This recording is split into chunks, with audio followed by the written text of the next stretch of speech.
تو کیا مجھے یہ پریفر کر لینا چاہیے اپنی اس سہولت کو ملحوظ رکھتے ہوئے قریب والے کو؟ ایک تو یہ سوال کا پہلو ہے۔ دوسرا پہلو یہ ہے کہ کیا میں اپنی بیماری کے بارے میں ان کو انفارم کروں؟ کرنا ضروری ہے کہ ان کو میں بتاؤں کہ میرے اندر کوئی بیماری ہے؟ تو دیکھیں، پہلی بات تو یہ ہے کہ بیماری کے بارے میں تو آپ کو بالکل انفارم کرنا چاہیے۔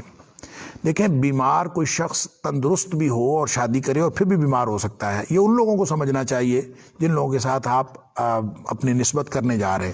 لیکن معلومات پوری دینی چاہیے۔ اگر وہ آپ سے معلومات لیتے ہیں تو آپ ان کو پوری معلومات دیں کہ یہ معاملات ہمارے ساتھ ہیں، اور کسی چیز کو چھپانا نہیں چاہیے۔ دوسری بات جو اس کا دوسرا پہلو ہے، جو اصل سوال آپ نے پوچھا ہے، اس میں یہ ہے کہ آپ جس چیز کو سہولت سمجھ رہے ہیں، کیا وہ واقعی سہولت ہے کہ نہیں، اس کو اللہ جانتا ہے، آپ نہیں جانتے۔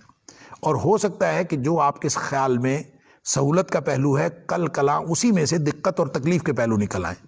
لہٰذا ان معیارات کو دیکھنے کی بجائے آپ ان معیارات کو دیکھیں جو اللہ اور اس کے رسول صلی اللہ علیہ وسلم نے ہمیں بتائے ہیں۔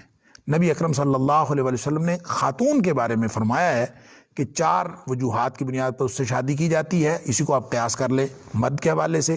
اور وہ 4 وجوہات کیا ہیں؟ آپ نے فرمایا کہ اس کی مال کی وجہ سے، اس کے حسب نسب کی وجہ سے، اس کی خوبصورتی کی وجہ سے، اور اس کے دین کی وجہ سے۔ تو پھر آپ نے فرمایا کہ دین کو پریفر کرنا، یعنی یہ مردوں کو کہا جا رہا ہے کہ عورت جو بھی ہے اس کو فدفر بذات الدین تربت یدا کا، کہ تیرے ہاتھ خاک آلود ہوں، دین والی کے ساتھ کامیابی حاصل کر۔ گویا دین کو ترجیح بنائیں گے تو پھر کامیابی ملے گی، وگرنہ تو شادی ہوتی قسمت پوری ہے، بعد میں پتہ چلتا ہے کہ اس میں سے کیا نکلتا ہے۔ مرد کے لیے بھی عورت کے لیے بھی، دونوں کے لیے یہ ایک رسک تو موجود ہوتا ہے، اور رسک کو انسان کور کرتا ہے اللہ پر توکل کر کے، اور دین کو معیار بنا کے، اور ان معیارات کو ملحوظ رکھ کے جو نبی کریم صلی اللہ علیہ وسلم نے ہمیں بتائے ہیں۔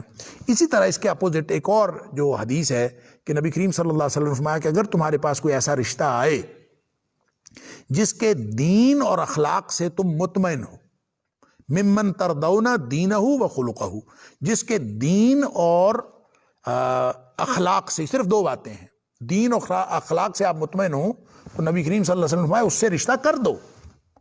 اگر تم اس سے رشتہ نہیں کرو گے، دین اور اخلاق بہترین ہونے کے باوجود تم اور معیارات کو سامنے رکھے رکھو گے، اور اس بنیاد پر کہ وہ دین بھی اچھا ہے، اس کا اخلاق بھی اچھا ہے، اور اس کے حوالے سے تمہیں کوئی مسئلہ نہیں ہے، باقی اور مسائل ہیں، تو نبی پاک صلی اللہ علیہ وسلم فرمایا الا تفعلوہ، اگر تم نہیں کرو گے نا، تکن فتنۃ فی الارض وفساد عریض، تو زمین میں پھر بہت بڑا فتنہ پیدا ہو جائے گا، وفساد عریض، اور ہر طرف بگاڑ پھیل جائے گا۔ تو یہ جو ہمارے معاشرے کے اندر معاشرتی بگاڑ پھیلا ہوا ہے، یہ بے سبب نہیں ہے۔ ہم نے کتنے رشتے کس معیار پر کیے، اور آج کل ہم رشتوں کا معیار رکھے ہوئے کیا ہوئے ہیں؟ کیا دین اور اخلاق کی معیار پر کتنے لڑکوں کے رشتے آتے ہیں جن کے دین اور اخلاق سے مطمئن ہوتے ہیں، لیکن بڑے بڑے دیندار فیملیز بھی، اور دیندار لوگ جو بچیوں کے باپ ہوتے ہیں، والدین ہوتے ہیں، وہ بھی صرف اس وجہ سے رشتہ نہیں دیتے کہ بچہ جی ابھی کمانے کے قابل نہیں ہوا، یا ہماری بچی ابھی پڑھ رہی ہے جو وہ ابھی فلاں ڈگری کرے گی تو پھر ہوگا۔ یہ جو ہمارے معیارات ہیں، یہ سارے کے سارے فتنہ اور بگاڑ پیدا کرنے کے ہیں۔ نبی پاک صلی اللہ علیہ وسلم نے فرمایا کہ اگر تم دین اور اخلاق والا دیکھ کر رشتہ نہیں کر دیتے تو پھر فساد اور فتنے کے لیے تیار رہو، اور فساد بھی ایسا ہوگا جو آل اوور ہوگا، سارے معاشرے کو ڈیٹیریٹ کر دے گا، بگاڑ میں مبتلا کر دے گا۔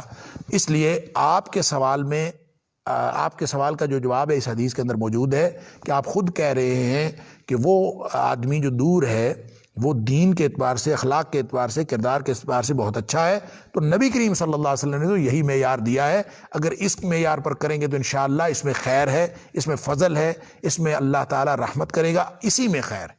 اور اگر آپ اس معیار کو نہیں رکھیں گے پھر فتنے کا بھی ڈر ہے، فساد کا بھی ڈر ہے۔ اللہ تعالی ہم سب کو فتنہ اور فساد سے محفوظ رکھے۔